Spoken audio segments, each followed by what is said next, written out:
ভিডিওটা কে এডিট করলো, কে তাকে এই বিপত্তির মধ্যে ফেললো? 4 ঘন্টা ব্যাপী একটা ভিডিও থেকে 30 সেকেন্ডের একটা ক্লিপ বের করে নিয়ে এসে আমরা এই আজকের আলোচনা থেকেও 15টা মামলা করতে পারবো। মহারাজ আবুল সরকার তার বক্তব্যের বিষয়ে এতটা পরিষ্কার ছিলেন, কইলো সত্যি কথা, আর তোমরা আইসা বলো যে এটা এডিট করা ভিডিও। তো দাও তোমার বাবা কি বলে, দেখো একটু শোনো। এরপরেও তোমরা কি বলবো, আগে তোমার বাবার কথাটা শোনো আগে। সুরা নাচের মধ্যে এত নাচ কেন? আরে নাচতে কইছে এই জন্যই তো এত নাচ। কুলা হুজুবিরা বিন নাচ, মালিক হিনো নাচ, ইলা হিনো নাচ।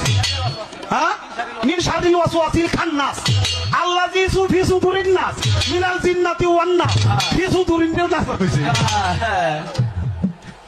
শুনছো না তোমার বাবার কথাটা কি বলছে তোমার বাবা এখানে? তো আসলে এটার মূল কারণ হলো, একজন 1 ক্লাস ছেলে যদি মেট্রিকের বই ধরে, তার মাথাটা কিন্তু এমনই আউলায়নের কথা। ঠিক আছে।